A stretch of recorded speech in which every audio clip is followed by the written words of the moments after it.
a empezar con la clase de hoy.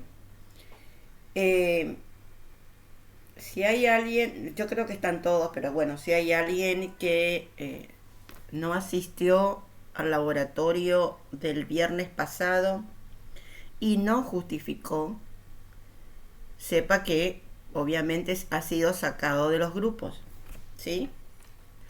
Porque era obligatorio asistir al laboratorio del viernes. No hacía la clase del sábado, esa era optativa, pero era muy interesante porque justamente se explicaba en qué consiste lo que van a hacer el trabajo de cierre, ¿sí? Bien.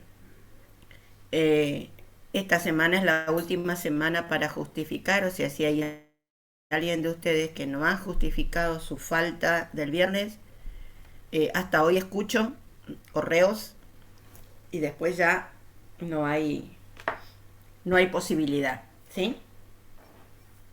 Pierden el laboratorio, Profe, ¿sí? Sí, Abigail. eh, mis compañeros a mí me dijeron que dejaron la materia directamente. ¿Compañeros de tu grupo? Entonces, ¿hago sola nomás el trabajo? No, Sí. no, solo no va al trabajo. Por eso desde hasta esta semana, aquel que abandona, el que no vino el viernes, yo en realidad ya los que no vinieron el viernes pasado, ya fui sacando de los grupos, pero hay algunos que me han justificado. Pero si tienen gente en el grupo que ya abandona, el que abandona tiene que avisar a la cátedra que abandona para que le pongamos como libre, ¿sí? Porque al abandonar la materia quedan libres.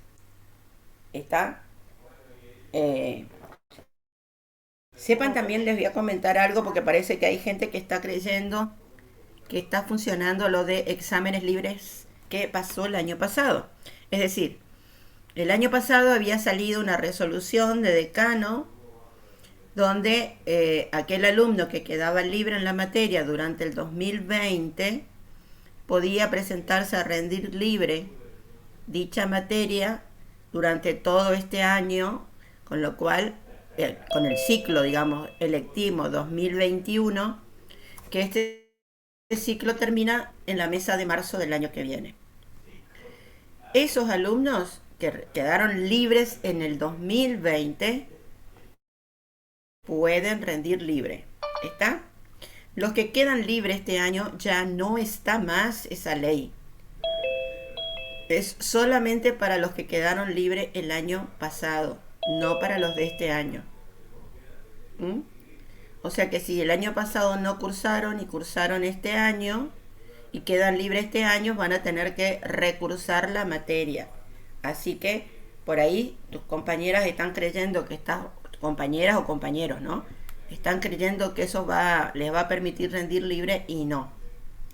Y la otra es que a partir de noviembre las mesas de algoritmo vuelven a ser finales, vuelven a ser presenciales, o sea, que la gente que va a rendir libre va a tener que ir a la facultad a rendir los laboratorios en forma presencial para después rendir la práctica y la teoría presencial. ¿Está? Así que eso transmítanselo a sus compañeros cuando hablan con ellos. ¿Mm? No, a partir de noviembre ya la mesa final de algoritmo es presencial en la facultad.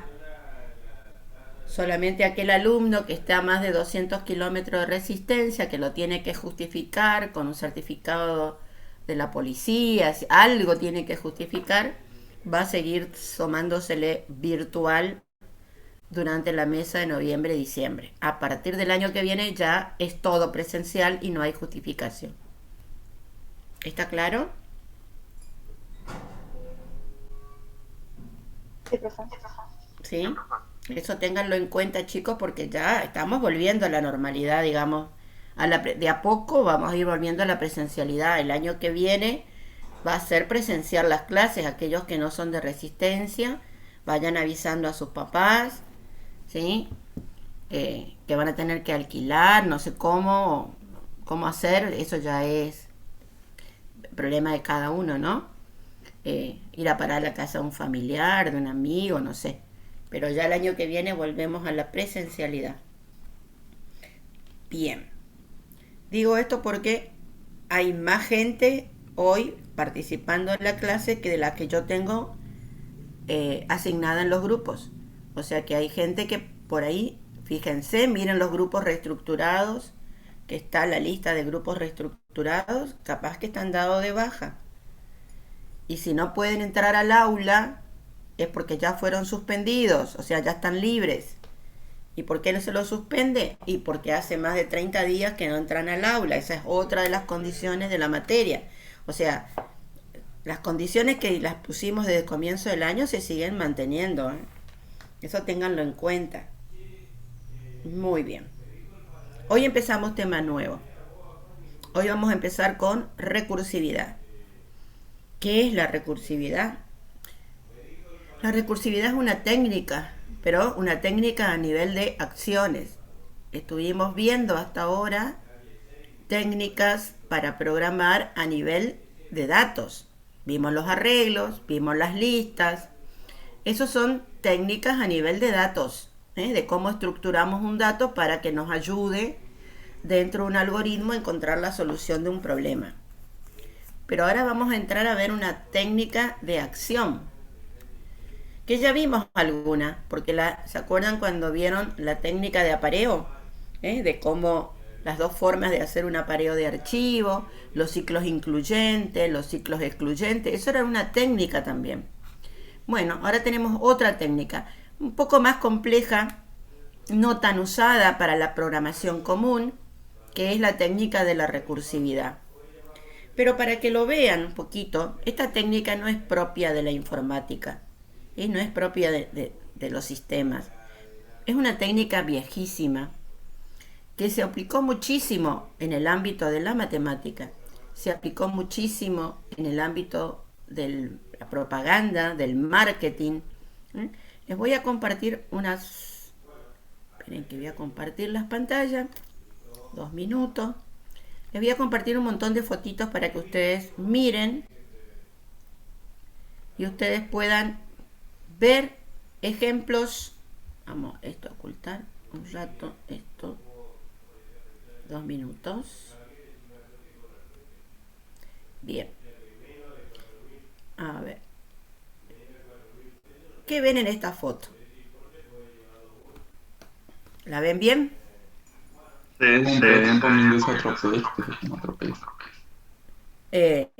La famosa, como es, no es leyenda, pero si no, el famoso dicho, el pez grande se come al pez chico, ¿no? Bárbaro, un pez dentro del otro. Pero ¿cómo son los peces que están adentro del otro? Son iguales. Son iguales.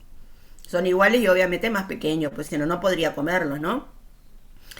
¿Cuántos peces ven ustedes?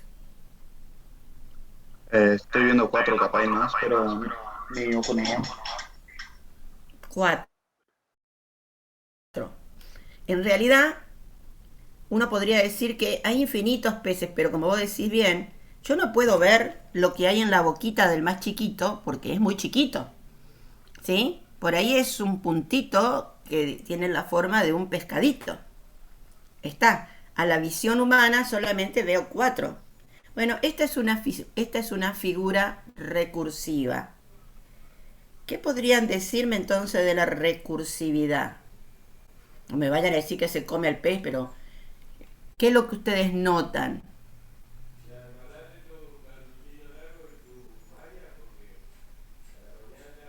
¿Una cadena?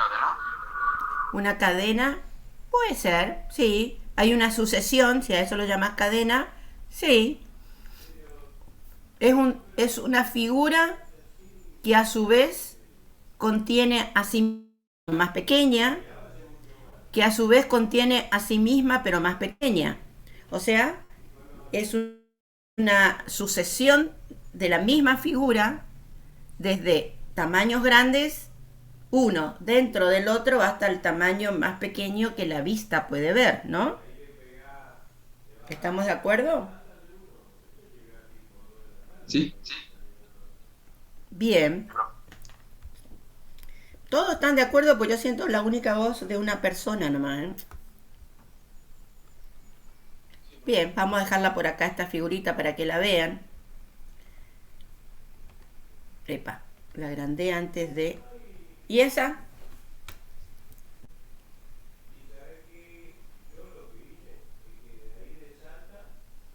¿Es igual a la anterior o no? Es el mismo concepto de Ajá. una imagen dentro de otra imagen.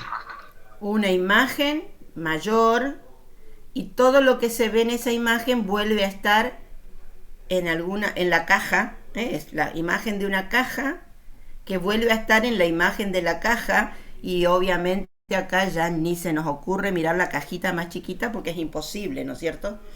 No vemos la vista, pero es el mismo concepto, la reducción de una imagen en sí misma. ¿Estamos de acuerdo? Sí, Vamos a estoy dejarla por escuchando acá. doble. ¿Cómo? ¿Qué estoy escuchando doble? Estás escuchando Y no doble. explicarle que se imagina. A ver, puede ser mi auriculares que son nuevos, que hagan reverberancia.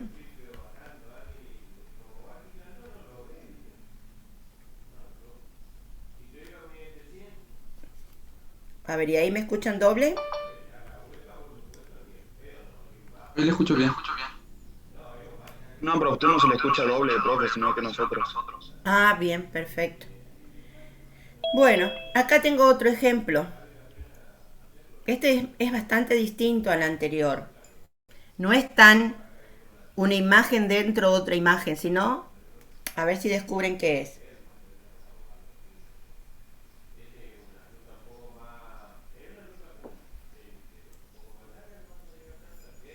Este es un poquito más complejo dentro de la Son dos recursividad. manos que se están dibujando al mismo tiempo. Una mano que se dibuja a sí misma y la otra mano que dibuja a la mano que está dibujando a sí misma. ¿Está? Sí, son dos manos Sí. dibujándose a sí misma. Porque si ustedes se dan cuenta, la mano de abajo está dibujando a la mano de arriba y la mano de arriba está dibujando a la mano de abajo. ¿Está? Esto también es recursivo. No tan fácil de entenderlo por ahí, ¿sí? Pero esto es recursivo. O sea, alguien que dibuja a sí mismo. En el caso anterior era imágenes que se reducen la misma imagen sobre sí misma. Acá es algo que se dibuja a sí mismo. Son todos conceptos de la recursividad. ¿Y nos queda alguna otra? Creo que sí. Espera, que me dejen buscar la otra. Bueno, esta seguro que la habrán alguna vez. ¿A qué les hace acordar esta? A ver, ¿qué tan cinéfilos son ustedes? ¿Les gustan las preguntas o perdón, las películas? Eh, ¿A qué película? Crepúsculo. ¿Crepúsculo? No, bueno, sí, la verdad que no la pensé por Crepúsculo. Pero La hay una bruja de película, Blair. Las Brujas de Blair. ¿Alguien vio La Llamada? No son terroríficos ustedes, chicos. Bien, pero Sí, vimos igual. la llamada. Por lo menos yo vi la llamada. Ah, ¿viste? La que la chica se ve en el televisor. Bueno, pero igual, la idea era para mostrarles cómo a veces en las películas, a veces en las propagandas, porque la cajita era de una propaganda, a veces en los dibujos, ¿sí? Pero bueno, otra vez tenemos lo mismo, ¿no? Una imagen que vuelve a estar dentro de sí misma y se va en forma disminuyendo cada vez más. ¿Cuál es la diferencia de esta? Es que acá pareciera que el concepto de infinito, porque nos da la sensación de que uno se va metiendo en la foto hacia adentro. No sé si les da esa sensación a ustedes. Como que se va concentrando a un punto que es la figurita que está en el medio adentro de todo, ¿no?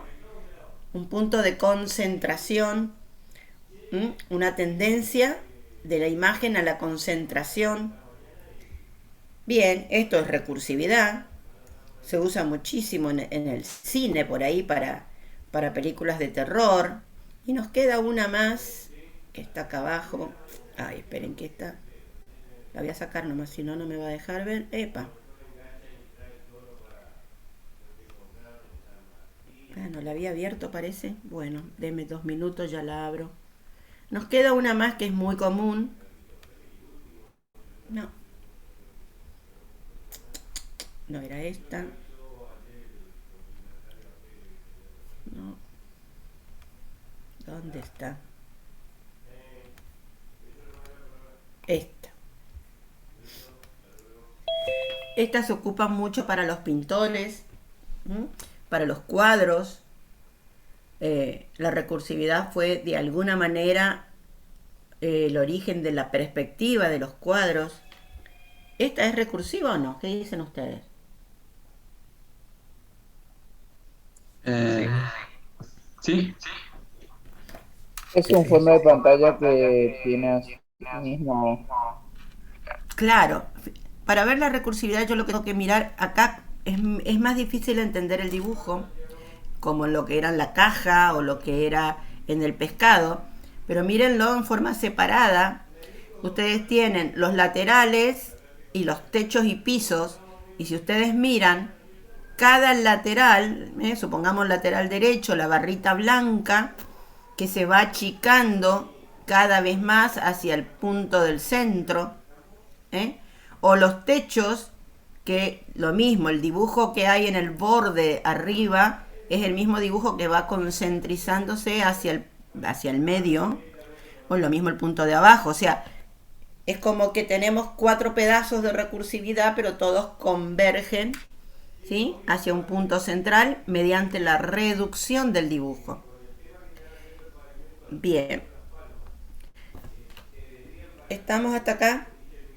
En todo momento hay una palabra que he repetido varias veces, que es la palabra reducir, que es la palabra repetir. Reduzco las imágenes, ¿sí?, cada vez más chiquita. Reduzco el pescadito cada vez más chiquito, ¿sí? Ir hacia adentro, o sea, del pescado mayor al pescado más chico, ¿sí? Una concentración, una tendencia hacia el límite, hacia el infinito, pero cada vez achicando más, uno dentro del otro. Una mano que se dibuja a sí misma, una repetición de algo, y esa repetición de algo, ¿sí?, viene en forma sucesiva. ¿Está? Bueno, esos son conceptos de recursividad. A ver si... Sí, señor. Yo le quería preguntar si se aplicaría recursividad si llamamos a dos funciones a la vez. O sea, una llama a otra y otra llama a otra. Pero llaman a la misma. Exactamente eso es lo que vamos a ver. La recursividad, pasa que ahí estoy abriendo. Pucha. Esperen, pero lo cerré en vez de abrirlo. Esta es la idea de la recursividad. ¿Está? Un dibujo, no te vayas tan rápido. Lo voy a tener que usar así porque si no, no me deja hacer lo que yo quiero. Bueno, ahí lo ven. Un dibujo que se va, ven como si tienden la tendencia a, primero, repetirse. O sea, está el concepto de repetición. Pero el concepto de repetición está asociado con una reducción. Uno podría decir, podría ser al revés, un agrandamiento. Yo puedo pensar el dibujo desde el centro hacia afuera. Claro, pero lo que pasa es que en el centro no lo puedo visualizar, ¿sí? Entonces, por eso siempre empezamos desde el afuera hacia adentro, desde el más grande. O sea, hay una repetición de algo, pero en esta repetición cada vez me voy achicando, voy disminuyendo el dibujo hacia una tendencia, hacia una concentración, hacia un punto infinito. Y está bien lo que dijiste recién, podría pensar en que tengo la función de dibujar esto y esa función llama a sí misma, llama dentro de ella al concepto de dibujar otra vez, al concepto de dibujar otra vez, y así voy dibujando. Es verdad, esa es la idea, ¿sí? Se usa en los cuadros, o sea, lo usan en la pintura, en las pinturas de arte. Se usa, vieron recién, en la propaganda, en las publicidades. Se lo usa en la industria fílmica, cuando quiero dar sensaciones de terror o sensaciones de algo incierto, de algo tenebroso. Se usa recursividad. ¿Por qué? Porque como no puedo ver, ustedes dirán, ¿qué tiene de tenebroso? Y que no puedo terminar de ver dónde termina esto. No puedo seguir. Y encima sé que ahí está otra vez dibujado. Entonces esa idea de infinito en algo es utilizada en la industria fílmica para dar terror. Se usan los juguetes. Esta es la famosa matrushka, mamushka, como quieran llamarla, rusa, que es famosa porque ¿quién no la ha visto en las películas? O si a alguien se le ocurre ir a Rusia y no me trae una mamushka, pobre usted, ¿sí? Es la muñeca que se abre por la cabeza, se le saca la cabeza, es una tapa y adentro tiene otra muñeca menor y así sucesivamente hasta que llega obviamente un tamaño de muñequita que ya no se puede abrir más porque es imposible. Bueno, esto es recursividad en un juguete. Hay recursividad, la van a ver en la matemática, hay recursividad en los grafos, ¿sí? Hay recursividad en la industria textil, cuando uno quiere hacer algún tipo de tejido o de tela dibujada, a una guarda en alguna tela, lo más probable es que caiga en el dibujo de una recursividad como es esta, el triángulo más grande que está formado por triangulitos, ¿sí? ¿Está? Y ustedes dirán, ¿y por qué en la industria de las muñecas, de los juguetes, o por qué en la industria del textil? Bien, porque hay un algoritmo que me permite crearla. Entonces, en la industria textil normalmente las telas ahora se hacen con máquinas. Los dibujos en la tela, las pinturas en las telas, se hacen con máquinas. Entonces, por muy estrambólico, por muy complicado que sea el dibujo, si yo puedo hacer un algoritmo que realice ese dibujo, imagínense que lo programo en una máquina robot y me va a salir. Bueno, por eso se usa la técnica de recursividad en la industria textil, porque es programable. Yo puedo programar este dibujo, ¿sí? Fíjense, ahí les queda como reto cómo diseñarían un algoritmo que permita dibujar este triángulo que se llama triángulo de Sierpinski. ¿Está? Eso se los dejo como reto. Pero lo importante es que esto da origen, la recursividad, a una técnica que se llama una técnica matemático-computacional. Si yo esta técnica matemática computacional, por ejemplo, la aplico en la literatura, ustedes por ahí podían llegar a escribir algún texto donde vuelven a decir lo mismo, y entonces muchas veces en la secundaria, por ahí la profe de literatura, la de lengua, les habrá dicho, no, tu frase está mal escrita, es recursiva, es recurrente, no estás diciendo nada, estás diciendo lo mismo por lo cual empezaste. Una definición recursiva es algo que no dice nada. Defino el pato como un pato. ¿Qué dije? No definí nada. ¿Qué es un pato? Un pato es un pato. O el pato es el hijo de la pata. No dije nada. Estoy diciendo lo mismo.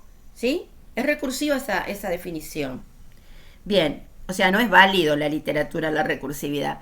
Creo que es el único área de la vida que no es válido escribir en forma recursiva, ¿sí? Pero es muy utilizado en la matemática. Ustedes lo van a ver, lo habrán visto por ahí en álgebra, cuando vieron grafos. Lo van a ver cuando vean los fractales, ¿sí? Si no los vieron ya en álgebra. Es decir, la recursividad tiene un fundamento matemático y ese fundamento matemático hace de que lo pueda ocupar a nivel computacional, ¿sí? En informática. ¿Y qué caracteriza básicamente a una recursividad? Es la llamada de un elemento dentro de sí mismo. Eso primero que nada. Y la otra caracterización es la reducción. Originalmente se usaba recursividad, ¿eh? Se usaba recursividad a nivel matemático, en la prehistoria de la matemática, porque en esa época, si todos estamos hablando, qué sé yo, la época de los griegos, los romanos, por ahí, no se usaban los números muy grandes, chicos. O sea, pensar en un número de 1.000.000 era imposible en esa época. ¿Mm? Pensar en, vamos más bajo todavía, pensar en números de 100.000, de cientos de miles, tampoco. ¿Quién se acuerda un poquito de los números romanos? ¿Todos se acuerdan de los números romanos? Sí, hasta cierto punto. Hace muchísimo, ¿no es cierto? Bien. Si ustedes se acuerdan de los números romanos, habrán visto que por ahí estaba la posibilidad de escribir números de miles agregándole las barritas arriba en el techito, digamos, de los números, ¿sí? Pero por muchas barritas que yo le agregara, más de 2 barritas no podía. Entonces, si tengo el número 5 y le agregaba una barrita, era 5.000. Si le tengo el número 5, le agrego dos barritas, tenía el 50.000. Y eso era, wow, un número gigantesco para esa época. ¿Sí? Era como el infinito nuestro ahora que no tiene fin, ¿no? Uno dice, ¿cuál es el número más grande que podemos formar ahora? No hay tope. ¿Mm? Es el infinito. Bien. Como en esa época no había números muy grandes, no sabían cómo representar a los números muy grandes, en esa época de los griegos, no tanto de los romanos, bueno, apareció el concepto de logaritmo. O sea, estamos en la Edad Media ya, ya hemos ido avanzando, pero igual no había números muy grandes. Entonces aparece el término de logaritmo como una técnica para poder resolver operatorias complicadas y de números grandes. A ver si se acuerdan algo. Si yo digo, por ejemplo, qué sé yo, 45, a ver si me permite acá, elevado al cubo o elevado a la 15. Hasta a nosotros nos complica la vida esto, ¿no? 45 elevado a la 15, ¿saben lo que es aplicar 45 veces el multiplicar acá en la calculadora? Me va a dar un número gigantesco que realmente me pone incómoda. Pero bueno, lo tengo. ¿Sí? Dividido, qué sé yo, 0,00056. Ay, qué pesada, profe. Este numerito no me gusta nada. ¿Sí? ¿Cómo hacían para resolver esto si hubiera habido en alguna época una operatoria de este tipo? Los antiguos. ¿Mm? Pues 45 elevado a la 15 era una potencia gigantesca, no podían. Entonces, ¿qué hacían? Lo reducían. ¿Cómo que lo reduzcan? Sí, van a bajarle la complejidad a esta operatoria. Esta operatoria es muy grande, muy compleja, disculpen, la voy a reducir. Como yo reduzco el pescadito grande al pescadito más chiquito, lo voy a reducir. Como reduzco la matrusca grande y puse una matrusca chiquitita dentro. ¿Cómo lo hacemos? Bien, si yo aplico el logaritmo, esto va a ser el logaritmo de 45, ahí a ver si se acuerdan. La potencia se reduce a la operatoria anterior. ¿Cuál es la operatoria anterior de la potencia, chicos? Multiplicación. La multiplicación. Bien. Entonces es por el logaritmo de 15. La división la voy a reducir a la operatoria menor. ¿Cuál es la operatoria menor de la división?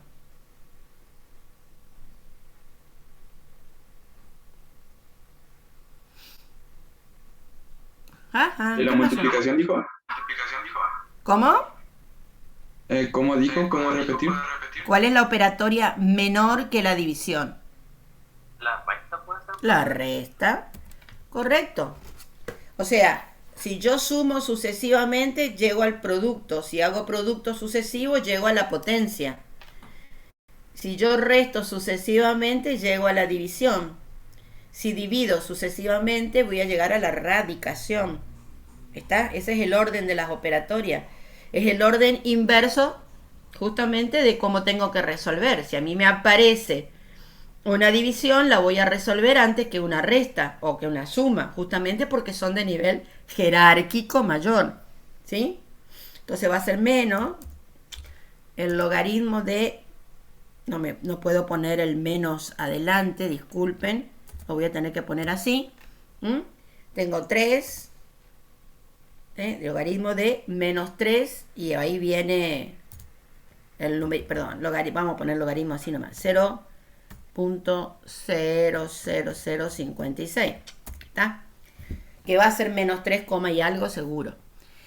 ¿Está? Entonces, ahí ¿qué hice? Yo reduje la operatoria potencia en producto, la operatoria división en resta, ¿sí? Y si pudiera, podría achicarla más porque la operatoria producto la podría resolver como una suma, pero bueno, pero ya la cosa pasó de una operatoria muy compleja a operatorias comunes como una multiplicación y una resta, ¿sí? Bueno, esto es el inicio de la recursividad en la matemática, ¿sí? Es una forma de recursividad que no la estudiamos como recursividad, la estudiamos como logaritmo, a no confundirse con algoritmo, ¿no? La estudiamos como logaritmo, pero justamente es lo que dio origen a todo esto que estamos por ver ahora, ¿sí? Estoy entrando a 2 personas más. Bien, entonces, ¿qué es una técnica recursiva? Es una técnica matemático-computacional que se basa en que un algoritmo realiza llamadas a sí mismo dentro de un proceso y en cada llamada va reduciendo su complejidad. Esto le está faltando acá la definición, ¿sí? En cada llamada reduce la complejidad de lo que está invocando. ¿Está? ¿Cómo hacemos eso? Bueno, el gran problema de la recursividad es que tiende a infinito. El pescadito grande que tiende el pescadito chiquitito, chiquitito, chiquitito, hasta que ya no puedo ver más. O la matrusca, que ya no puedo ver más. O el punto límite de la concentración. O sea, tiene que tener un límite, si no sería infinito. Para ello, toda solución solución recursiva tiene 2 casos. Uno es el caso base. El caso base es el punto de condición de fin. ¿Cómo obtengo el caso base? Bueno, lo obtengo simplemente tratando de resolver el ejercicio que me están dando de la forma repetitiva, no recursiva. Y para que no se confundan, en vez de repetitiva voy a usar la palabra iterativa, que son sinónimos, pero como las dos son recursiva, repetitiva, para que no se confundan. Entonces, si yo lo soluciono a un problema de manera iterativa, va a tener un punto de fin. Ese punto de fin es mi caso base. O sea que tengo que saber cómo resolverlo iterativamente para poder aplicar recursividad. ¿Está? Es la solución final. Es el punto de condición de fin. ¿Está? Obviamente, si es el punto final, no tengo que hacer ninguna descomposición más. No me tengo que ir a uno más chiquito. No puedo irme a uno más chiquito. No debo irme a uno más chiquito. Y por otro lado, el caso recursivo, que es donde yo invoco, donde yo hago la llamada, escribo la fórmula, escribo una función, fórmula, que justamente involucra la llamada a sí mismo, ¿sí? La llamada al caso recursivo. ¿Está? Vamos a ver con un ejemplo. Miren, el ejemplo más clásico siempre de recursividad es el del factorial. ¿Qué es el factorial de un número? Si yo les digo 5 factorial, nosotros normalmente, castellanamente, matemáticamente, como le quieran llamar, voy a escribir acá, si a ustedes le dicen 5 factorial, ustedes lo que van a empezar a escribir es justamente, matemáticamente, van a escribir 1 por 2 por 3 por 4 por 5. ¿Sí? O sea, la productoria sucesiva desde la unidad al 5. Perfecto. Informáticamente lo vemos al revés. Es decir, lo vamos a ver como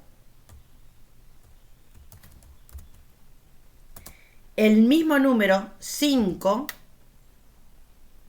por el disminuido, el reducido. Le bajo la complejidad.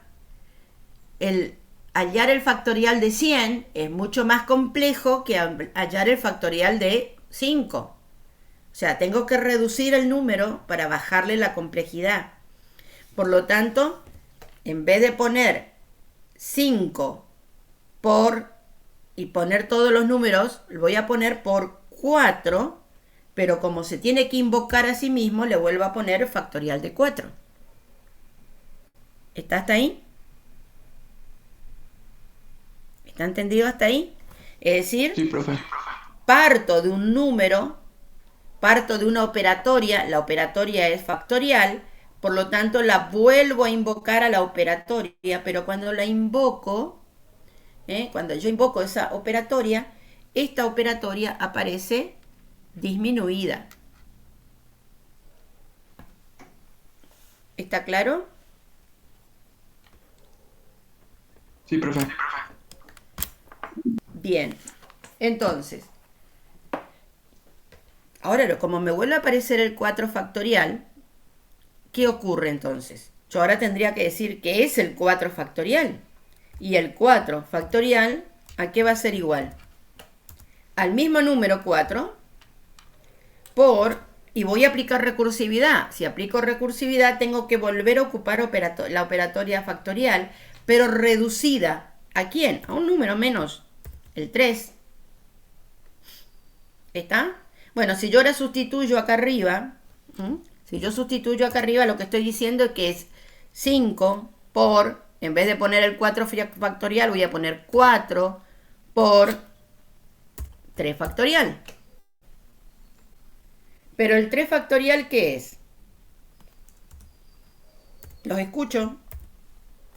Es 3. Por 2 factorial. Por 2 factorial. Correcto. Quiere decir que acá donde tenía el 3, ahora yo podría sustituir esto por 5, por 4, por 3, por 2 factorial. ¿Está?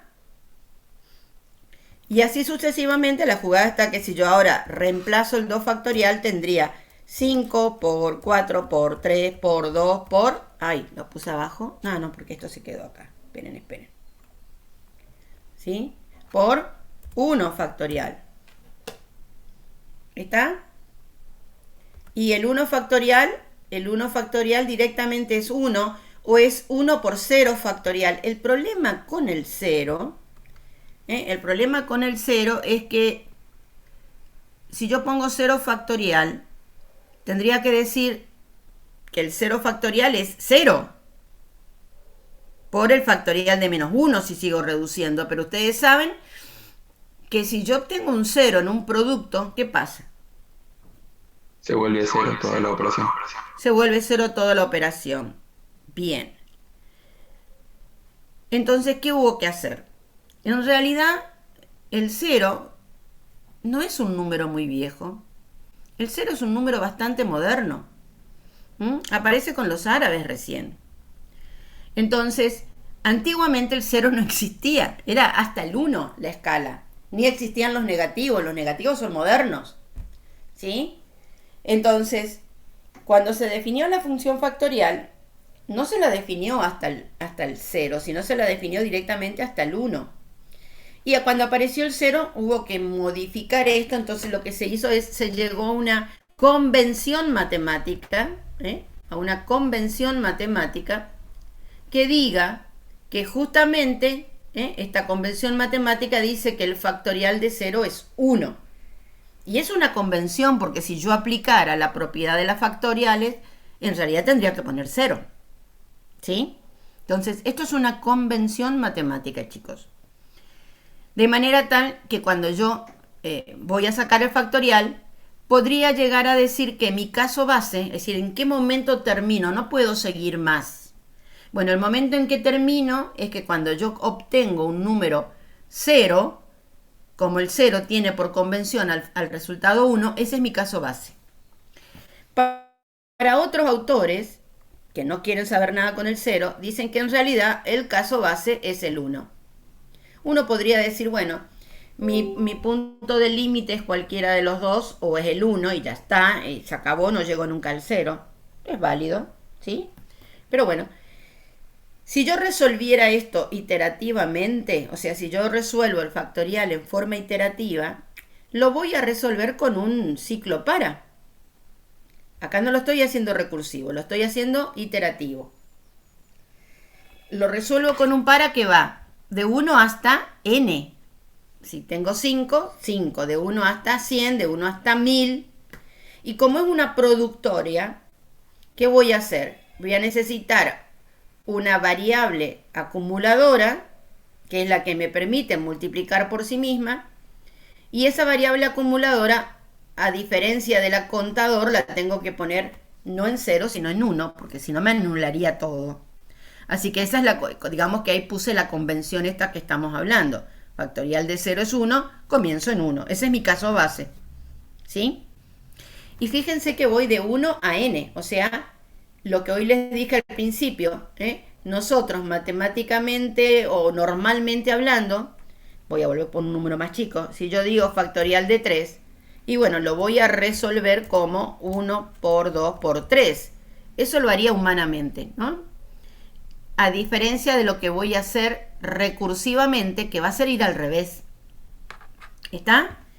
Esta solución iterativa necesita un ciclo de control repetitivo, como es el manejado por contador, necesita un acumulador que lo tengo que poner en 1, y necesito hacer la productoria de i. Entonces cuando la i vale 1, esto es 1 por 1, y me deja en fac el 1. Después cuando la i vale 2, es 2 por lo que tengo en fac, que era un 1, y así sucesivamente, y tengo el resultado del factorial, ¿no? Cuando termino ese ciclo, ¿sí? Abajo yo tengo un escribir que me muestra que el factorial de 3 es 6, por ejemplo. Fácil, ¿no es cierto? Un algoritmo iterativo re tonto, re fácil, no hay problema. ¿Cómo sería si lo quiero hacer en forma recursiva? Bien, voy a borrar todos estos dibujitos.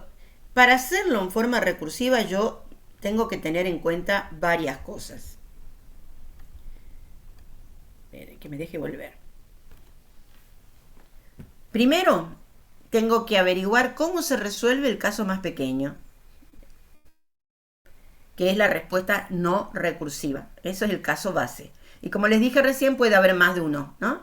No es el caso del factorial, El factorial uno puede tener dos casos base, pero en realidad nunca llego a usar los dos. O uso el 1 o uso el 0. Porque obviamente cuando llegué a 1 ya terminé. No tiene mucho sentido poner el 0. Excepto con que alguien me pase inicialmente el 0. Pero si yo testeo que si alguien va a usar la función factorial nunca me ingrese como valor posible el 0, siempre me ingrese un valor mayor que 0, nunca voy a llegar al 0. Entonces el caso base sería el 1. Tengo que organizar, tengo que pensar en cómo hacer que mi algoritmo tienda, se reduzca hasta llegar al caso base. ¿Está? Esto implica que voy a hacer un cambio en el contenido del dato. Pase del 5 al 4. ¿sí? Es un cambio, ¿sí? Del 4 pasé al 3. Ese cambio normalmente es una reducción. Una reducción matemática, un número más chico, una reducción en el parámetro que le paso a la función, ¿sí? Exacto. Y por último, bueno, establezco la llamada recursiva, que es la función para la recursividad. Vamos a escribir esto de factorial ahora teniendo en cuenta estas reglas. Primero, recién les dije, si n es igual a 0, o sea, si yo ingreso un valor 0, mi caso base es que el resultado de factorial va a ser 1. Yo acá escribo, ahí, ¿dónde tengo el dibujito?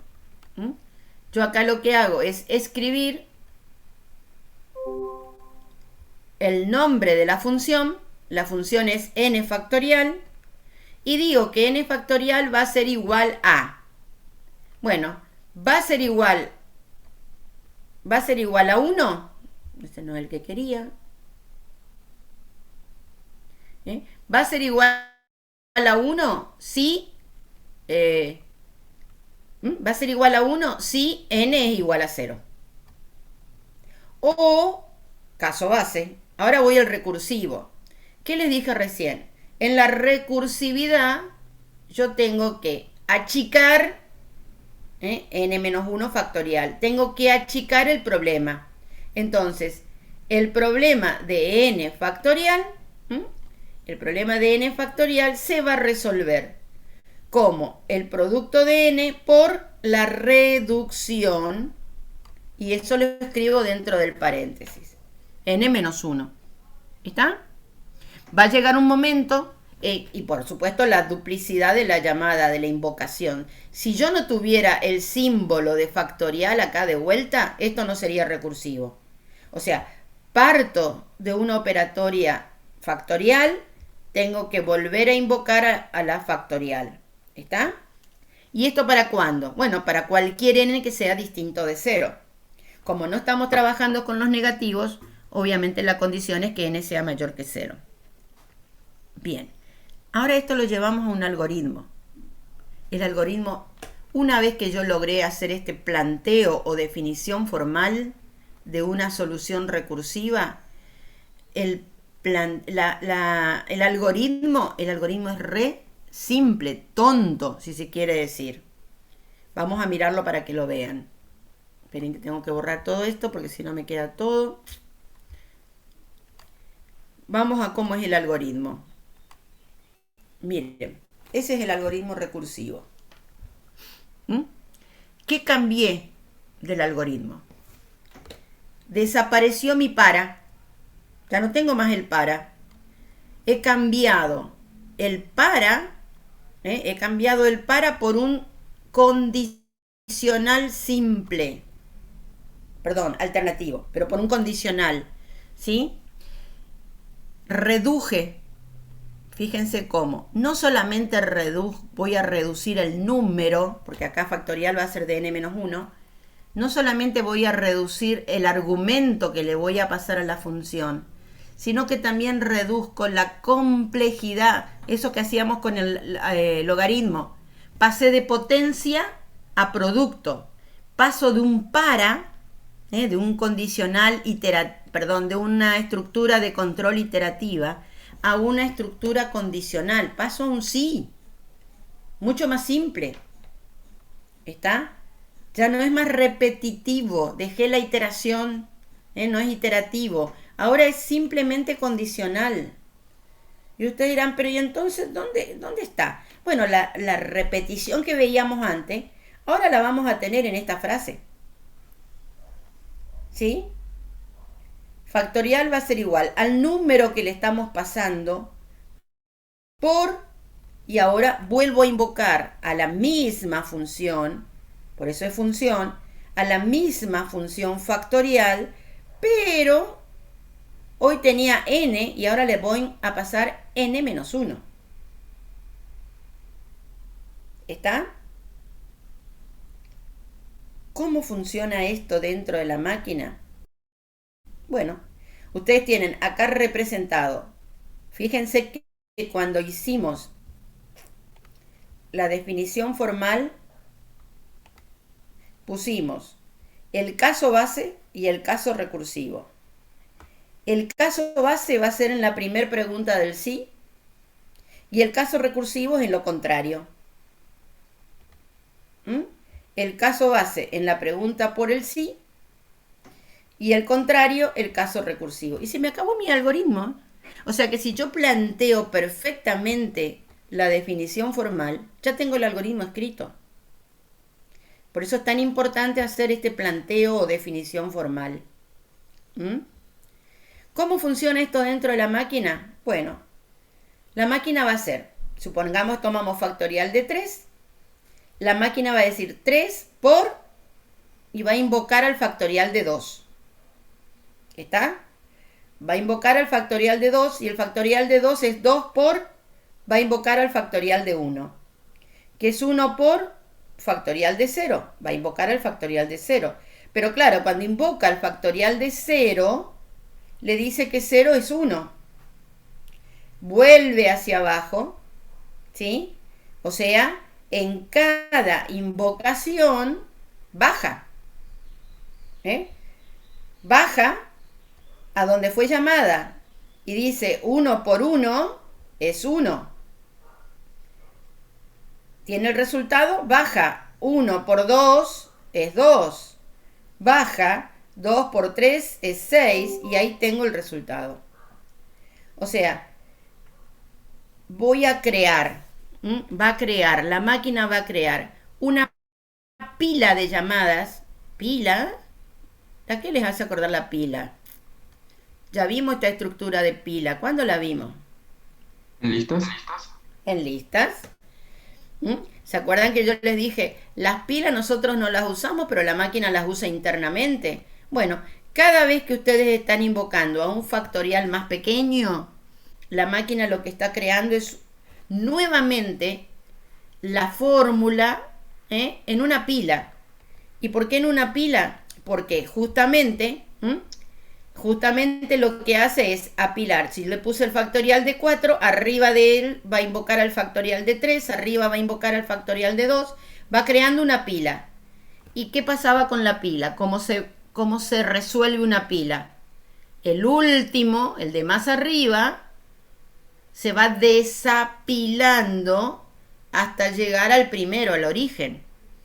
Entonces, uno va creando nuevamente, esto tiene un problemita dentro de la memoria, ¿no? Porque cada invocación que ustedes hacen, cuando ustedes invocan al factorial de 4, es una copia del algoritmo acá, en el lugar donde dice n igual a 4. Pero como el 4 invoca al 3, tiene que traer otra copia de esa función factorial para poder hacer el factorial de 3. Es decir, cada pila, cada pedazo de la pila, es duplicar la fórmula. Y esta fórmula que se va duplicando en forma decreciente, va ocupando esto que tienen acá, esta pila, es un lugar de memoria. Esto es lugar de memoria. O sea que si yo quisiera calcular el factorial de 10, pues tendría una pila, que tiene 11 copias. O sea, tendría una columnita de pila de 11 espacios. 11 espacios ocupados en la memoria. Esto es memoria ocupada, chicos, Ténganlo eso en cuenta, ¿sí? Estoy ocupando memoria. Toda esta pila me ocupó este espacio de memoria. A diferencia de que cuando yo hago una iteración, cuando yo hago esta iteración que hoy teníamos nosotros, cuando yo hago el problema de la iteración, a ver si me deja venir, esta iteración, el único espacio en memoria que me ocupa es el de la formulita, el del FAC. Estoy ocupando solamente un lugar de memoria, que es el lugar de memoria que tengo para la variable FAC. Este es el único lugar de memoria que ocupo. Y el programa me ocupa un solo lugar. O sea que imagínense, groseramente, este tamaño de memoria de FAC contra este otro tamaño de memoria de que calcularon el factorial de 4. Peor todavía, si estoy calculando el factorial de 50, FAC sigue, si lo hago iterativamente, FAC sigue siendo el mismo espacio de Pero factorial de 50, lo más probable es que me ocupe obviamente casi toda la pantalla, porque son muchas más invocaciones. Con lo cual ya me estoy dando cuenta de algo, ¿no? ¿Qué les parece? ¿Cuál será el problema de la recursividad? El espacio que ocupa. El espacio en memoria que puede llegar a ocupar, con lo cual, primer problema, si yo no controlo mi recursividad, podría desbordar mi memoria. Me podría llegar a bloquear toda la memoria. Si somos dañinos, ¿qué les parece? ¿Dónde se usará recursividad? A propósito,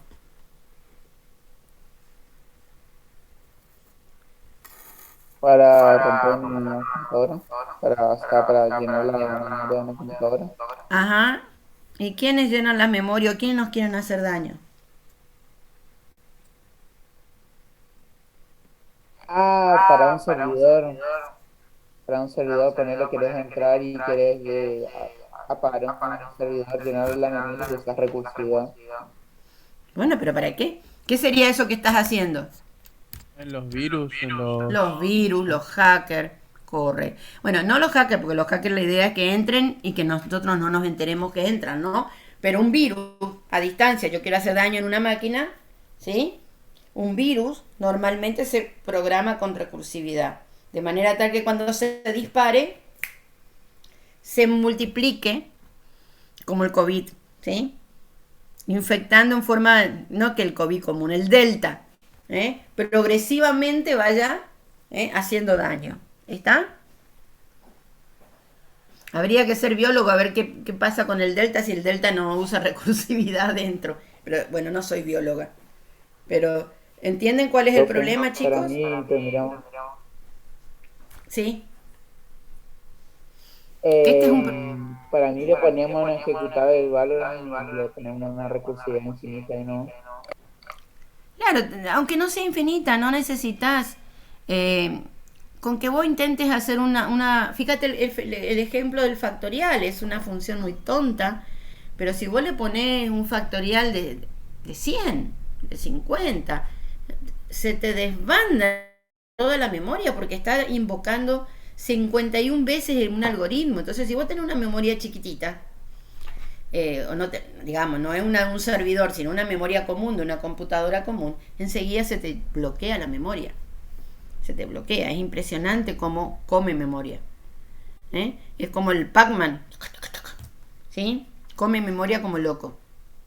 Bien, espero que se acuerden de eso con todos estos ejemplos. Entonces, uno de los problemas de la recursividad es que tengo que controlar muy bien porque si no puedo justamente desbordar memoria. Otra cosa. Disculpen, Sí. le quería preguntar si el problema de la iterativa, por ejemplo, es el proceso, el poder computacional y la recursividad sería la memoria. Sí, el problema de la iterativa es que en realidad cualquier cosa podés resolverlo iterativamente. Fíjate que yo te dije, si yo primero tengo que resolverlo iterativamente para ver cuál es el caso base para poder aplicar recursividad. Con lo cual llega una ley, me diste pie para dar una ley. Hay una ley que dice, todo proceso recursivo se puede resolver iterativamente. ¿Está? Es decir, si yo pude aplicar recursividad, es porque se podría resolver iterativamente, sí o sí. Ahora, al revés,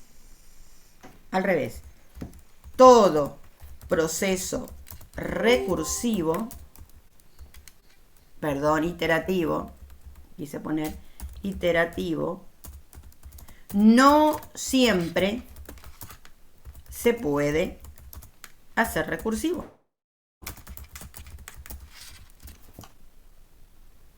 ¿Está? O sea, si lo logré hacer recursivo es porque primero lo pude haber hecho iterativo. ¿Sí? Ahora, manejar un archivo, hacer un una actualización de archivo. Se resuelve en forma iterativa. ¿La puedo hacer recursiva? No. No. Esa es iterativa pura, por ejemplo. ¿Sí? Yo cuando hago una actualización de un archivo no disminuyo la complejidad de nada. Tengo que tratar todos los casos en cada uno de los datos que ingreso. Por lo tanto, es un proceso iterativo actualizar un archivo y no lo puedo resolver en forma recursiva. Recorrer una lista. La puedo hacer iterativa. ¿La puedo hacer recursiva? Sí. Puedo hacer un algoritmo recursivo que me permita recorrer una lista. ¿Por qué? Porque cada vez voy cambiando el puntero por un puntero más interno, por un prox. Entonces voy disminuyendo el tamaño de mi lista. Fíjense que estoy usando una pi para hacer esto. Entonces, fíjense cómo hay. Ahora, me conviene, dado que todo proceso se puede resolver recursivamente, perdón, todo proceso iterativo se puede resolver recursivamente. ¿Me conviene hacerlo? No. Va a haber muy pocas veces en que yo realmente voy a aplicar recursividad. En realidad, la recursividad nace específicamente para un tipo de estructura que vamos a ver después en la próxima unidad, que es la estructura de árbol. Que si no la resuelvo recursivamente, sería muy complicado hacerlo. ¿Está? Bien. ¿Cómo hago para saber si puedo aplicar recursividad? Primero, tengo que ver si existe un caso base. O sea, si yo puedo llegar hasta una condición de fin. Si no puedo llegar a una condición de fin, no hay manera de hacer recursividad. ¿Sí? Tiene que haber un punto de quiebre, un punto de salida. Una salida no recursiva, ¿sí? Y que lo que yo vaya a programar me permita que justamente al preguntar por ella yo tenga la salida. El subalgoritmo que voy a escribir funcione bien con ella, con esa salida. La segunda, yo tengo que reducir, si no puedo reducir, si no puedo aminorar, achicar la complejidad de mi algoritmo, no me sirve. Entonces, existe que la posibilidad de que cuando yo haga la llamada recursiva vaya a un problema más pequeño, menos complejo. Esa es la segunda pregunta. Y por último, ¿es correcta la solución en todo momento para cualquiera sea el caso que voy a presentar? ¿Sí? Porque para el caso condición de fin ya sé que sí. Puedo reducir y cualquier otro valor que yo tome, ¿puedo aplicarle esta función recursiva? O sea, son las tres preguntas que tengo que hacer. Y hay una cuarta. ¿Me conviene aplicar recursividad? ¿No me va a desbordar la memoria? ¿No hay una manera más fácil iterativamente? Pues si lo hay, no voy a aplicar recursividad. ¿Sí? ¿Está claro hasta acá, chicos? Sí, profe. Sí, profe, bien, bien. Buenísimo. Bien. Vamos a ver qué es la recursividad. Tiene muchas clasificaciones. Son varias, o sea, varios criterios para clasificar. Una de las maneras de clasificar a la recursividad, perdón, quise tocar algo acá arriba y se fue. Una de las maneras de clasificarla es teniendo en cuenta cómo se invoca. Bien, si una recursividad se invoca a sí misma, en el caso de la función factorial, dentro de factorial invoco a factorial, me estoy invocando a mí misma. Eso se llama recursividad directa. Directa. Se llama a sí misma directamente. Pero, muy pocos casos, yo creo que contado con los dedos de una mano, hay una forma de recursividad donde yo parto de una función y la invoco a otra función. Y esa otra función invoca la primera. O sea, hay dos funciones que se invocan mutuamente. Esto es complicado, ¿por qué? Porque yo puedo terminar en la primera, o sea que va a haber un caso base para la primera, o puedo terminar en la segunda, va a haber un caso base para la segunda. El ejemplo más común de esto es la recursividad indirecta. La recursividad indirecta, por ejemplo, de descubrir si un número es par o impar. Entonces, supongamos que yo parto con la función de impar como primera, le paso el número, y si el número no es impar, me lo va a llamar a la función par.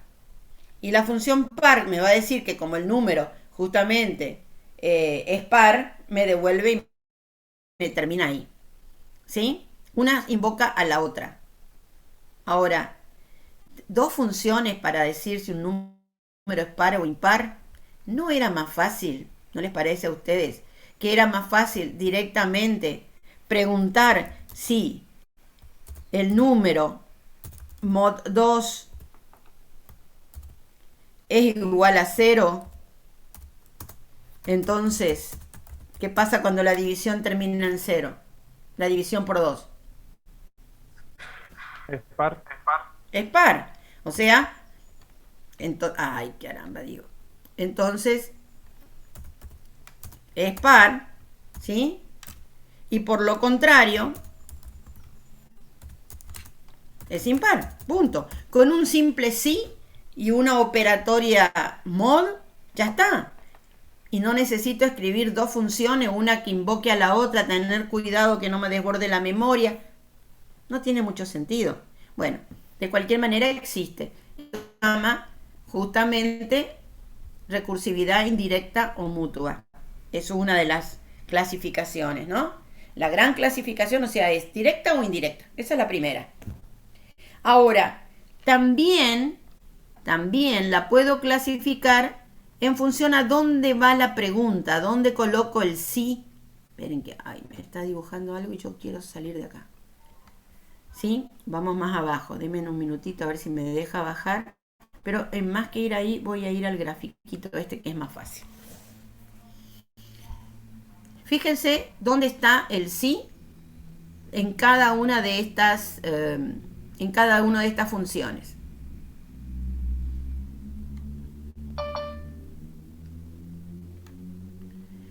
El sí acá está inmediatamente apenas comienza. El sí acá está después de varias instrucciones. El sí acá está en el medio, tiene como un sándwich, instrucciones por arriba, instrucciones por abajo. ¿Sí? Esta es una clasificación.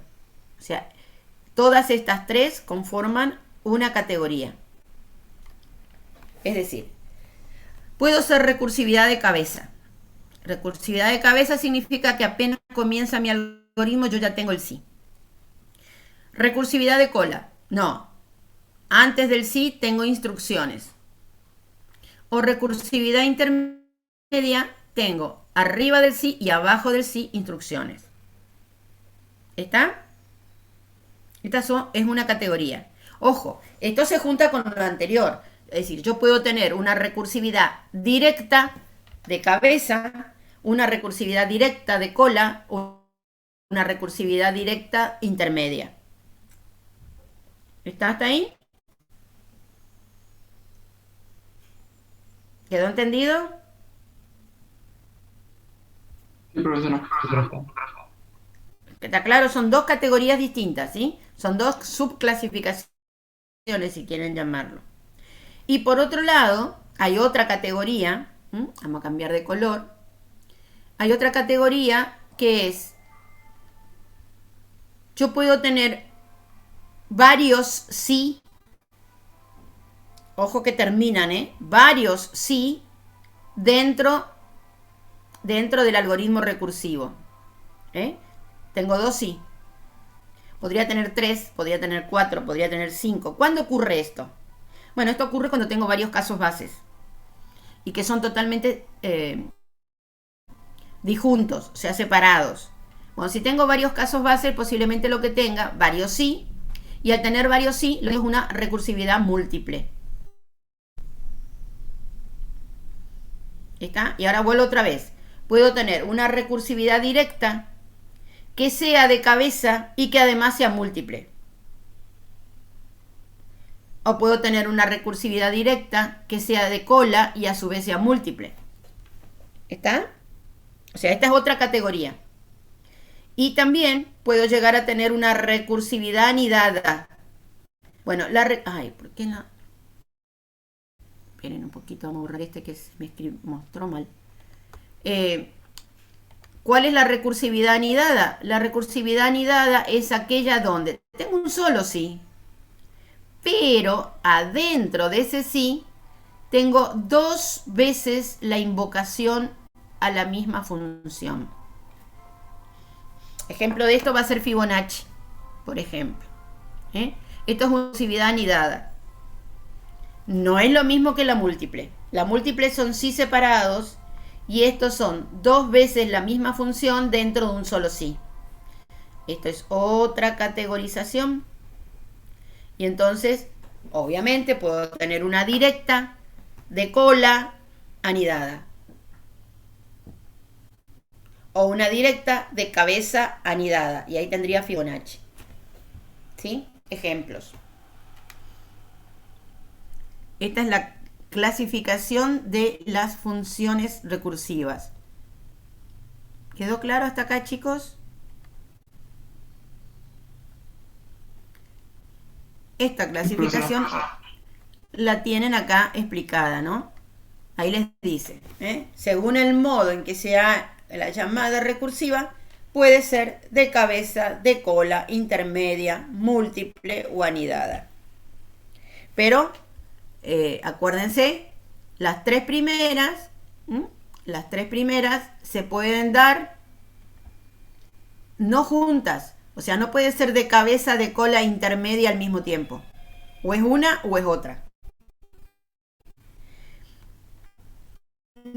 Una múltiple anidada, pero hay múltiple por un lado y anidada por otro. O sea, son como que son 2 clasificaciones separadas. Y la anterior que habíamos visto, directa o indirecta, que también. O sea que cuando yo miro una recursividad, para clasificarla, tendría que estar mirando qué. ¿Sí?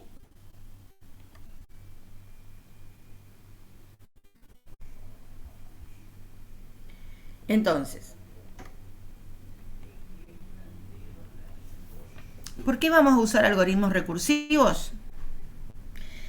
Bueno, lo vamos a usar cuando tengamos que trabajar con matemática, porque las funciones matemáticas se describen normalmente en forma recursiva, son muy fáciles de escribir en forma recursiva. Obviamente son muy fáciles de analizar, porque ahí es la matemática pura. Porque también se programan de forma muy natural, obviamente, porque son justamente fáciles de hacer. Y porque la verdad, parecieran que son más elegantes. Es mucho más simple un sí que un para, que un mientras, que un repetir. Eso es verdad. Son más legibles, ¿sí? Son más fáciles de analizar. Ahora, ¿qué diferencia tiene esto? Si yo lo comparo con una iteración, con una repetición, en una repetición yo uso un ciclo, mientras, para, un repetir. Y en la recursión yo lo que hago es la llamada a la misma función, no tengo ciclo. El ciclo está invocado por el hecho de que yo hago llamadas, invocaciones. ¿Cómo termino en una iteración? Cuando se llega a una condición de fin. Y en la recursión cuando se llega al caso base. ¿Está?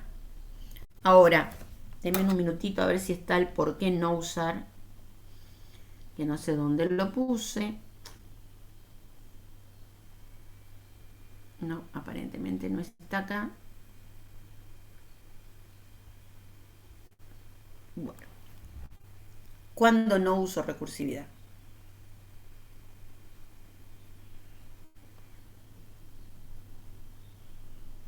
¿Qué les parece a ustedes? uso recursividad? Cuando tengo una memoria muy limitada. Bien, correcto. Esa es una. ¿Qué más?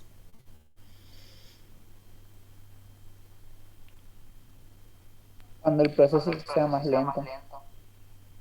Cuando el qué, perdón, no te escuché. Cuando el proceso sea más lento, o sea, se resuelve de manera más rápida, iterativa y más sencilla. Am, sí, cuando tenga muchas invocaciones, o sea, cuando mi proceso termine con mucha cantidad de invocaciones, lo cual lo va a hacer mucho más lento, es verdad. Pero fundamentalmente cuando no. Aparte de la memoria, que está correcto. Si yo tengo incertidumbre de cómo manejar el caso base. Si no estoy segura de que ese sea el caso base. ¿Uso recursividad? No. No, porque no podría terminarlo. ¿Está? Es decir, un problema es justamente el hecho de que si yo no puedo terminar, si yo no puedo lograr el final, mi memoria va a seguir creciendo infinitamente. Así que si yo no estoy muy segura del caso base, no usaría nunca recursividad. Fíjense en que en todo momento lo primero que hablamos es del caso base. ¿Sí? El caso base es el clic, digamos, de la recursividad. El otro problema de la recursividad, chicos, es que si yo tengo un proceso muy largo, como dijo el compañero, no es tanto por lo lento, sino por lo largo, ¿sí?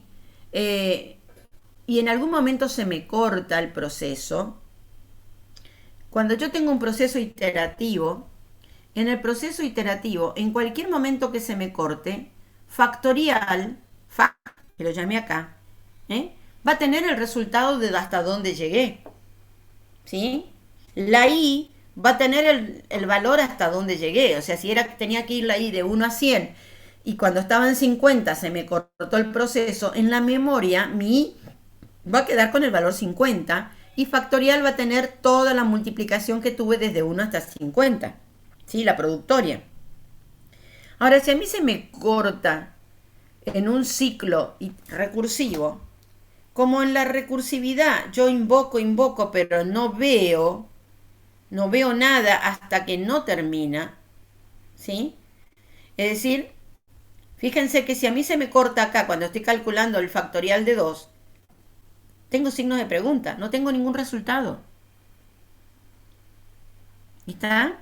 Encima, como está invocado, la n valía 3, pero ahora la n no sé cuánto vale, porque en la invocación la máquina lo que toma una copia de la n.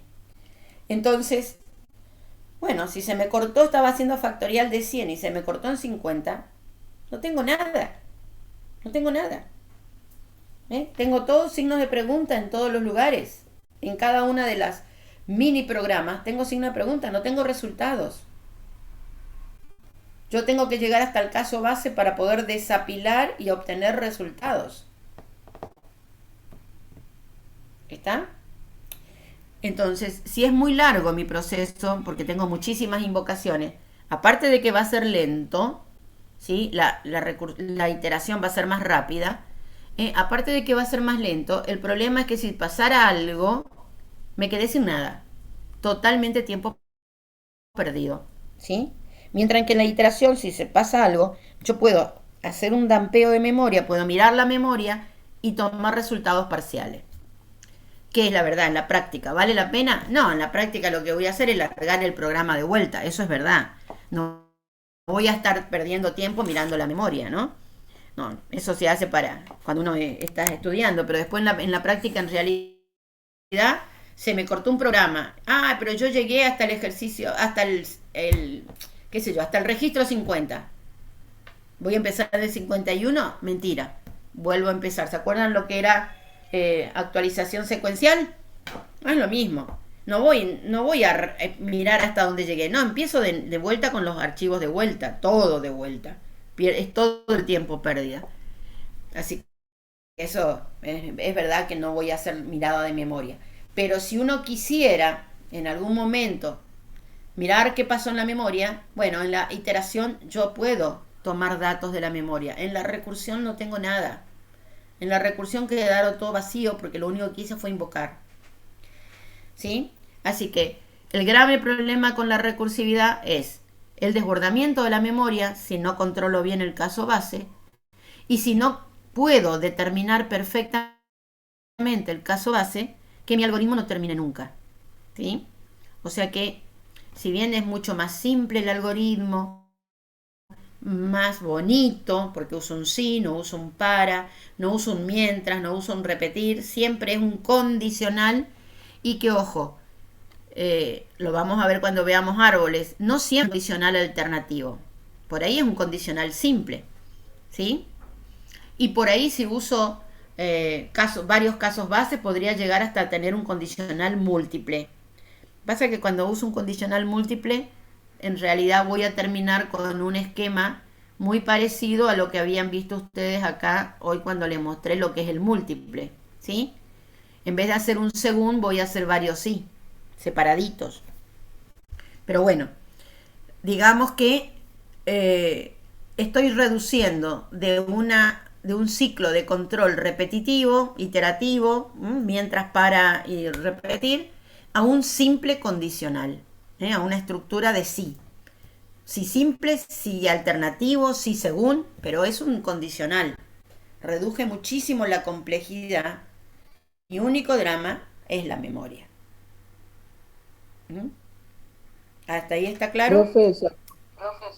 Profe, ¿se acuerda de que había una aplicación de la recursividad en ordenamiento o búsqueda? Uno de los dos era, no me acuerdo bien. Sí. ¿Por qué es más rápido? ¿La recursividad más rápida? No, vos estás hablando del método de ordenamiento XOR, que ese es para archivos, no es para arreglos. Es decir, se lo da cuando damos arreglos, porque lo que hace es método avanzado, porque lo que hace es fragmentar tu archivo en pequeños vectores, ¿sí? O sea, va dividiendo tu archivo en trozos, para que lo entiendas.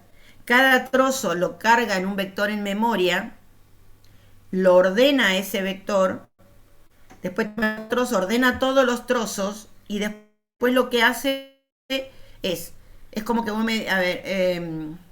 como que cada pedazo del archivo fuera una línea de un vector, de una matriz, fuera el vector de una matriz. Y después lo que tenés que hacer es ordenar los vectores entre sí. ¿Está? Al ordenar los vectores entre sí, lo que está haciendo es ordenando por columna, y después vuelve a ordenar por fila, y después vuelve a ordenar por columna, y como esto lo hace recursivamente, llega un momento que... Piensen en eso, piensen en la matriz, chicos. O sea, cuando yo ordeno con el método de Quicksort, estoy haciendo eso. No sé si tengo acá la posibilidad de escribir eso. No, debería ser con un Excel. A ver si puedo. A ver si me deja. Ustedes supónganse que tienen datos en esto. Inicio. Todos los bordes. Entonces, cada fila es un pedazo del archivo. ¿Está? Entonces, primero ordena por fila. Ordena por fila hasta que llega a la última fila. Después ordena por columna, hasta que llega a la última columna. Después vuelve a ordenar por fila. Después vuelve a ordenar por columna, hasta que llega un momento en que le dice está todo ordenado. Ese es el método Quicksort. Como lo repite tantas veces, o sea, filas, columnas, ¿está? Obviamente hasta que una bandera le dice, se acabó. ¿Se acuerdan que lo que era el método de intercambio? Que si yo recorría todo el vector y no había hecho ningún cambio, la bandera quedaba en falso y entonces yo terminé de ordenar ese vector. Bueno, lo aplica, pero lo aplica al mismo método para fila, al mismo método para columna, ¿sí? Y como va haciendo esto sucesivamente, varias veces, ¿sí? Puedo hacerlo así, fila, columna, hay varias maneras, fila, columna, ¿sí? Llega un momento en que recursivamente quedó todo ordenado, ¿sí? El archivo. Entonces eso es un método muy rápido porque yo solamente hago un algoritmo muy chiquito y se encarga de toda esta recursividad de hacer de hacer filas, columnas, columnas, filas, se le encarga el algoritmo, como es el método recursivo. ¿Está?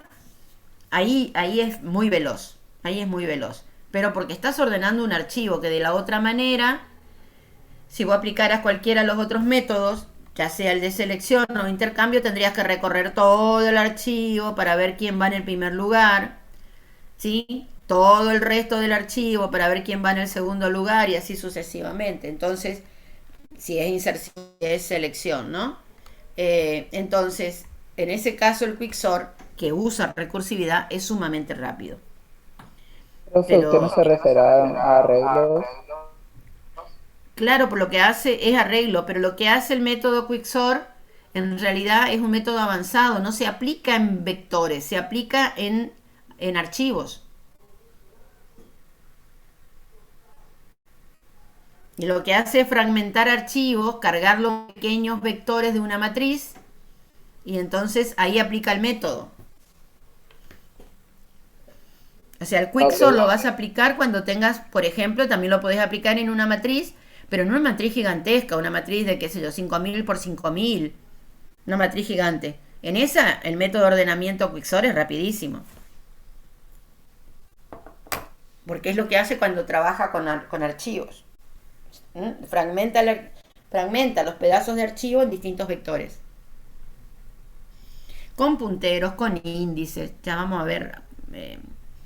Punteros ya vieron cuando vieron listas. Así que imagínense que cada dato en realidad no lo copia en la memoria al archivo. Lo que copia en la memoria en cada una de estas celdas que le mostré es un puntero de donde está el registro.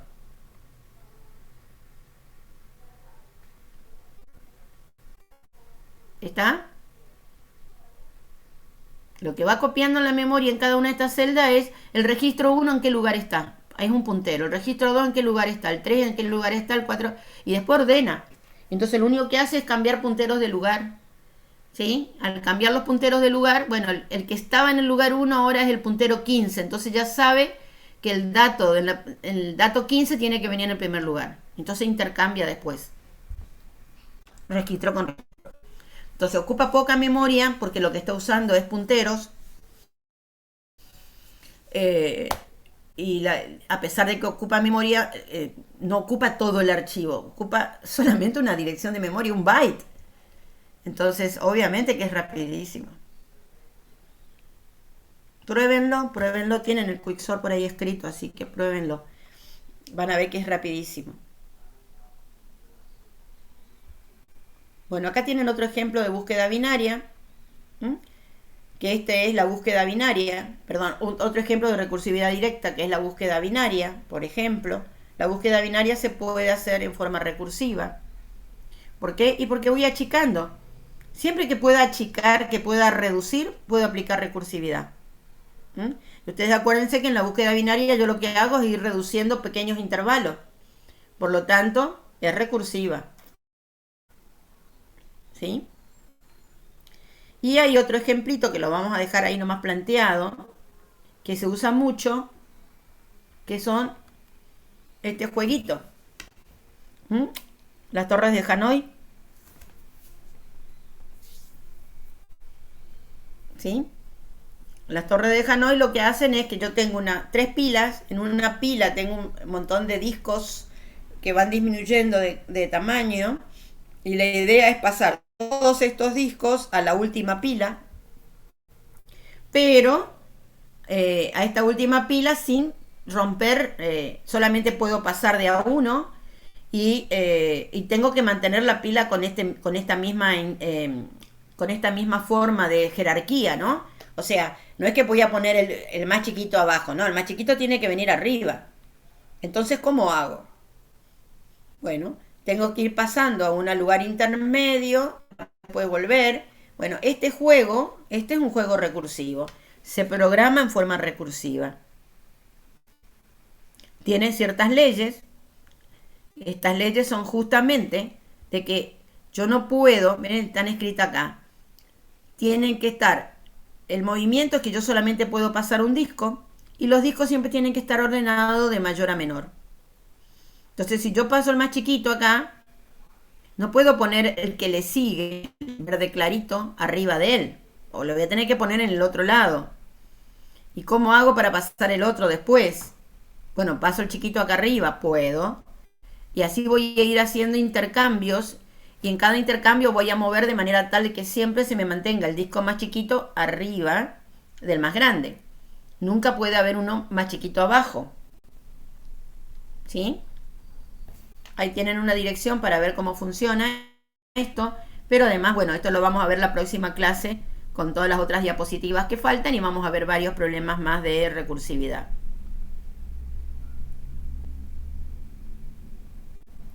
¿Hasta acá estamos?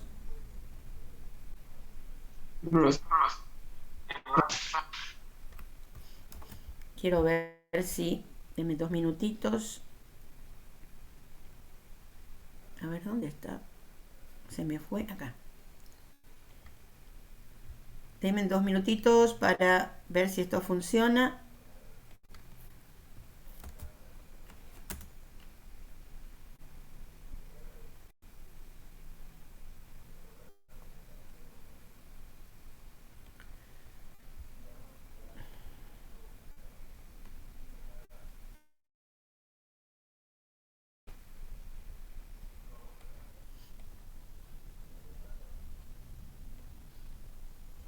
Quería ver si está... Había un ejercicio que lo teníamos resuelto.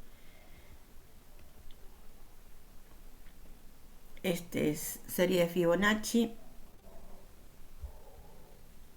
Ay, Dios.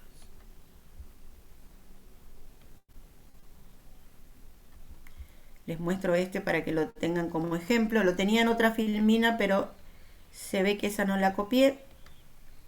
Entonces se los muestro por acá.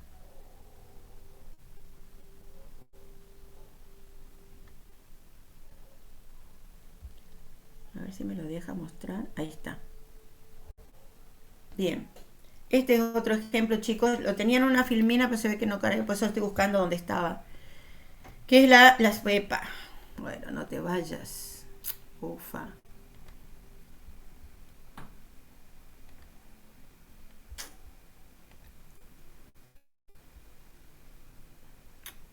Bueno, está... Ah, ya sé dónde puedo estar. Denme 2 minutos. En este otro.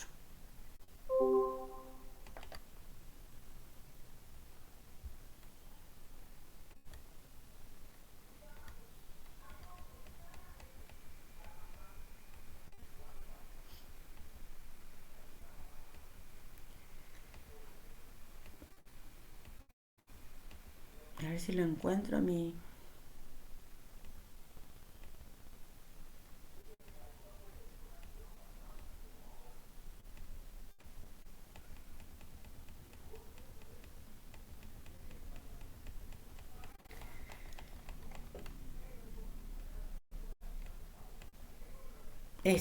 Ahí lo encontré. A ver si lo puedo mostrar. Voy a hacer... A ver si lo puedo mostrar. No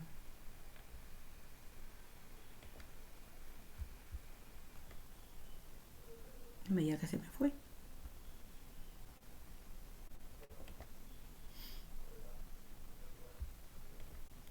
Esto también lo tienen en el aula, ¿no? Hay dos archivos de PowerPoint. Este es el viejo y el otro, el que les mostré hoy, es el más moderno. Este no quiero que vean. Pero no tengo manera de llegar a lo que quiero porque está al final. Ahí está. Este es otro ejemplo de recursividad. ¿Se acuerdan que les dije la recursividad anidada? Bueno, la recursividad anidada es la serie de Fibonacci. La serie de Fibonacci se caracteriza, muy interesante, porque tiene lo que habíamos hablado hoy, tiene 2 casos bases. La posibilidad de que si mi número es 0, la serie de Fibonacci es 0, y si mi número es 1, la serie de Fibonacci es 1. ¿Sí? Tiene 2 casos bases, y por cualquiera de los dos tengo que salir. Entonces, yo puedo si bien tiene dos casos bases, ¿sí? Yo puedo escribirlo de esta manera. Si n es menor o igual a 1, Fibonacci es igual a n, porque si es 0 es 0, si es 1 es 1, o sea, es el mismo número, ¿sí? Justo coincide que el número que le estoy dando como argumento es la solución, ¿sí? Entonces, en vez de escribir dos casos base, puedo escribirlo directamente pensando que si el n que estoy ingresando es menor o igual que 1, el resultado es el número, 0 o 1, y el caso recursivo, que para calcular Fibonacci es 1, 1, después se suman estos dos valores y me da 2, después se suman estos dos valores y me da el próximo, después se suman estos dos valores y me da el que sigue, o sea, es como una cadenita, de manera tal que al ir sumando los dos anteriores me da el próximo valor, ¿no? Por lo tanto, la forma recursiva hace de que yo tenga una doble invocación. Tengo que invocar por n-1 y tengo que invocar por n-2, porque esté donde esté parada, ¿dónde me puedo usar con la flechita? Esté donde esté parada, yo tengo que ir de un número a su anterior y al que anterior a este, ¿no? Entonces, esta serie de Fibonacci me permite que cuando yo hago la condición recursiva, escriba dos veces la invocación.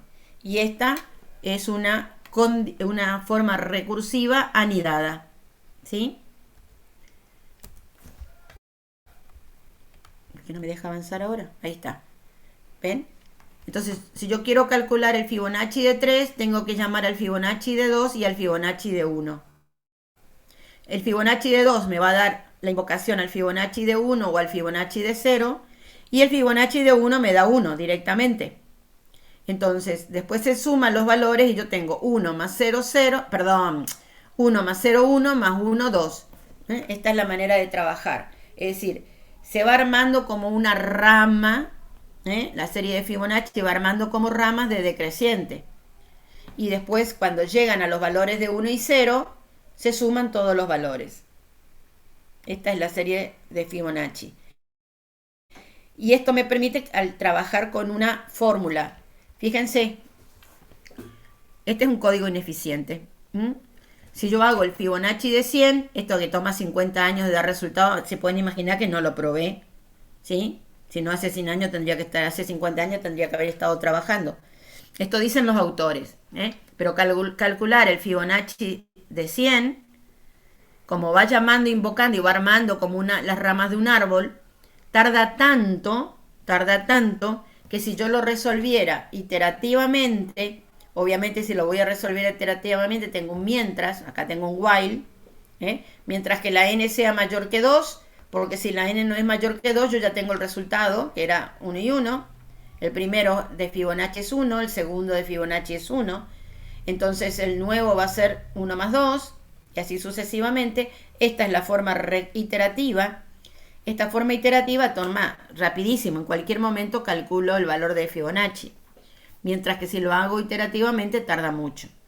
Esto era para mostrarle más que nada, yo no le digo que tomen Fibonacci de 100, pero era para mostrarle cómo el problema de la recursión o recursividad contra la iteración, ¿sí? Fíjense, si yo trabajo con valores muy pequeños de Fibonacci, 5, 6, 10, me da lo mismo hacerlo iterativo, eso es lo que está diciendo esto, me da lo mismo hacerlo iterativo que recursivo, me ocupa la misma cantidad de memoria, tarda casi lo mismo. Cuando tomo valores mayores que 10, la forma recursiva aparentemente tardaría menos tiempo, sería más rápida, pero llega a partir de un momento que es el valor de 20, que esto está estudiado, no por mí, donde la forma recursiva se hace exponencial. Y la forma iterativa siempre tarda lo mismo. Da lo mismo, que sean 100, que sean 30, que sean 40, el tiempo va a ser exactamente el mismo. No es notorio el tiempo. En cambio, con la forma recursiva, a partir de 20 ya se hace exponencial. Eso pasa con todas las recursividades e iteraciones. O sea, hay un punto de quiebre. Hay un punto a partir del cual algo que es recursivo ya no me sirve más y prefiero seguir con la iteración. Y como yo no puedo estar averiguando para qué, dónde, en qué momento es el punto de quiebre, es por eso que siempre terminamos haciendo en forma iterativa y no recursiva. Excepto cuando vamos a ver la próxima unidad de árboles, que en realidad esto que hace Fibonacci es una estructura de árbol. Entonces, cuando quiero hacer una estructura de árbol, pero con datos, no con valores, sino con datos, registros, información, y bueno, sí, ahí voy a ver que la serie, la forma recursiva es la más fácil, ¿sí? Por lo tanto, fíjense lo que dice acá, que esto es lo que me falta en el otro, ahora se los voy a poner en la otra, pero bueno, esto está igual en el campus, es cuestión de que lo lean nada más, ¿sí? En los casos en que yo quiero hacer llamadas múltiples, ¿sí? Múltiples o anidadas, no es conveniente aplicar recursividad. ¿Está? Y hay casos que sí es buena. Por ejemplo, si yo quiero transformar un número de binario de decimal a binario, como lo tengo que invertir al número, y ustedes acuérdense que lo que está haciendo la recursividad es una pila. Entonces, si yo quiero invertir algo y lo quiero recuperar así como está invertido, me conviene la recursividad. Entonces, cuando yo transformo un número en binario, ¿cómo hacen para transformar en binario un número? Lo van dividiendo por 2, por 2, por 2, por 2, por 2. Pero después, hasta que no llegan al último resultado, no lo pueden armar al número, ¿sí? Lo tienen que armar en forma inversa. Por lo tanto, transformar un número decimal en binario sería mucho más conveniente hacerlo en forma recursiva que en forma iterativa. ¿Está? Estas son las dos maneras dos cosas que quiero que les quede clara, ¿eh? Si yo quiero algo que lo tengo que resolver y lo tengo que devolver invertidamente, puedo llegar a pensar en recursividad. Si lo tengo que devolver en forma de cola, tal como apareció, no porque la recursividad me lo va a invertir. Y la otra es, si tengo que usar dentro de esa recursividad llamadas múltiples o anidadas, tampoco me conviene. Por eso hay muy pocos ejemplos de recursividades múltiples y anidadas, porque en realidad se hacen como ejemplo, pero no se usa en la práctica. ¿Está? Esto era lo que les quería mostrar que me faltaba, chicos. ¿Hasta acá? Buenísimo, ¿Quedó profe. entendido? Muy bien. Dejamos por hoy entonces. Nos vemos el próximo. Acuérdense, si hay alguien que tiene que avisarme por qué no vino el viernes, acuérdense que hoy vence el término para la poder justificar, ¿eh? Sí o sí. Yo quería ¿Sí? hablarle justamente sobre eso. ¿Y qué pasó, Agustín? Yo el